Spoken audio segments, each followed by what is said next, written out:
कंजूस सास। सूरजपुर नाम के गांव में एक किरण नाम का आदमी रहा करता था।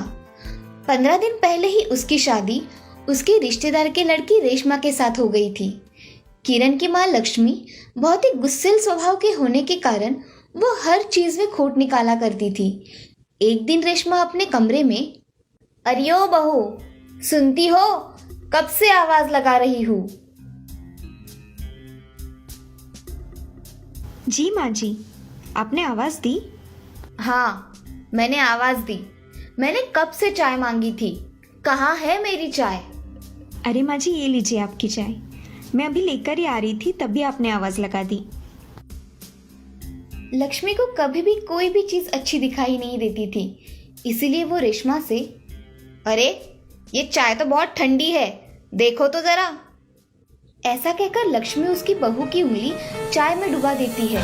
तभी रेशमा जोर से चिल्लाती है, हाय रे, मैं तो मर गई। कितनी गर्म है ये चाय। आपने ऐसा क्यों कहा कि चाय ठंडी है? अगली बार सास का कहा पहले मानोगी, और मैंने कहे किसी भी काम में देर नहीं होनी चाहिए, ये ध्यान में रखना।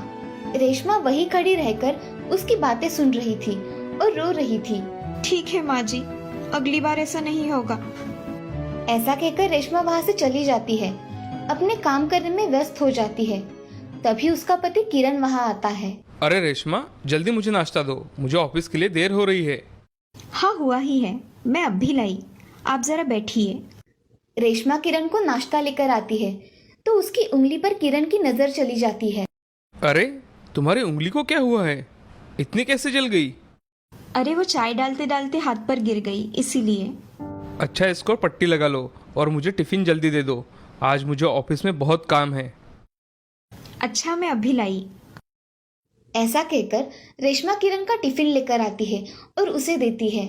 किरण आज जल्दी में ऑफिस चला जाता है। आज रेशमा को घर का काम करके बाजार से सब्जी भी लानी थी और थोड़ा किराने का सामान भी लाना था, इसीलिए वो घर के काम जल्दी जल्दी में कर रही थी। तभी उसकी सास उसको आवाज लगाती है। आई माँ जी। रेशमा लक्ष्मी के कमरे में चली जाती है। तभी लक्ष्मी कुर्सी पर बैठकर उससे बातें करती है। जी माँ जी, आपने बुलाया? हाँ, मेरी ये दवाइयाँ खत्म हो गई है, तो क्या तुम बाजार से लेकर आओगी? माँ जी, मैं मेरे काम हो जाने के बाद कुछ सामान लाने बाजार जाने वाली हूँ। आते समय आपकी दवाई भी लेती आऊंगी। हाँ चलेगा, ये लो दवाई के पैसे। माँ जी, मुझे बाजार के लिए और किराने के लिए भी थोड़े पैसे लगेंगे, तो आप मुझे अब भी दे देती तो अच्छा हो जाता।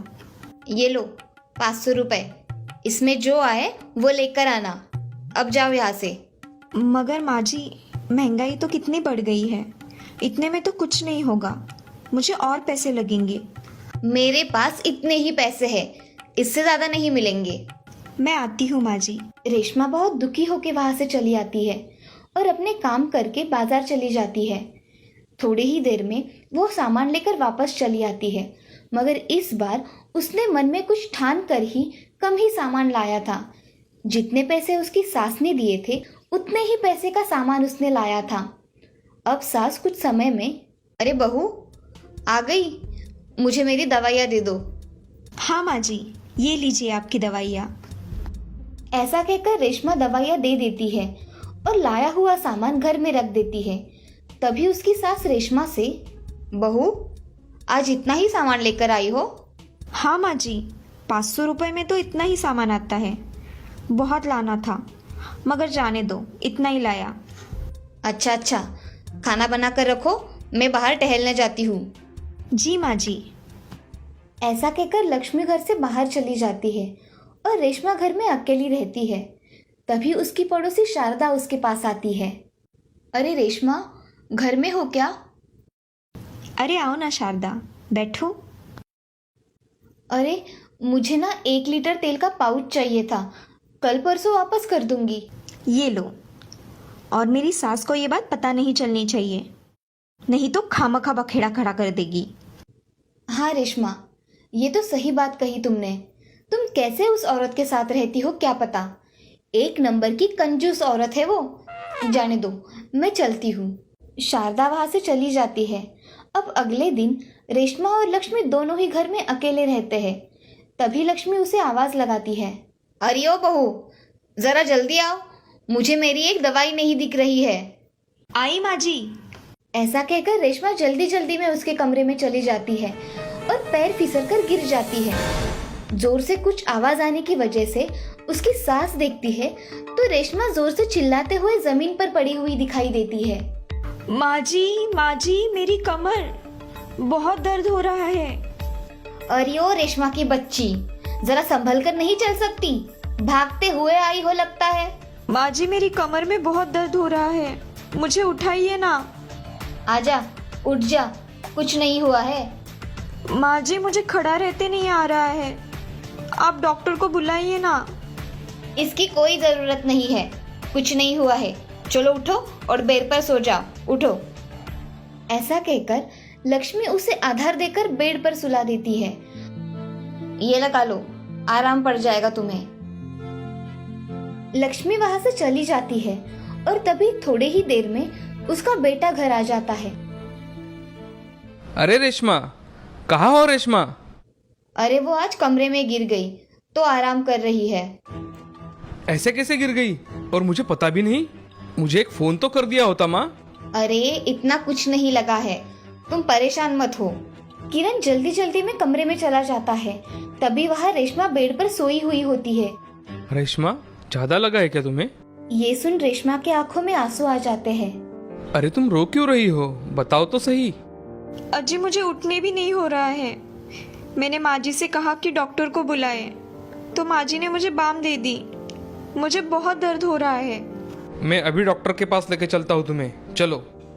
किरण रेशमा को लेकर डॉक्टर के पास चला जाता है और वहाँ उसे डॉक्टर को दिखाकर उसकी दवाइयाँ लेकर घर चला आता है। तभी किरण अपनी माँ से, माँ, तुम्हें पता है आज रेशमा की कमर में मोच आ गई और अब डॉक्टर ने 8 दिन आराम करने के लिए बताया है। इसकी कोई जरूरत नहीं थी बेटा। माँ, हमेशा हर चीज़ में कंजूसी अच्छी नहीं होती। उसकी जान को भी खतरा था। वह अस्पताल में जाते जाते ही बेहोश हो गई थी।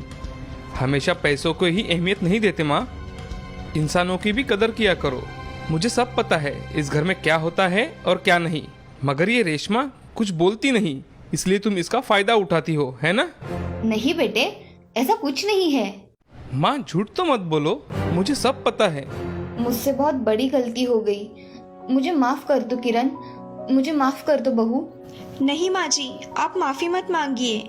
जो हुआ सो हुआ, अब हम आगे खुशी खुशी रहेंगे। हाँ मेरी बहू। ऐसा कहकर रेशमा और सास गले लग जाते हैं और गले लगकर रोने लगते हैं। अब वो तीनों खुशी खुशी अपना जीवन व्यतीत करते हैं। इस कहानी से हमें ये सीख मिलती है कि हमेशा अच्छे कर्म करना चाहिए। अच्छे कर्मों का फल हमेशा अच्छा ही होता है। वो कहते हैं ना, कर भला तो हो भला।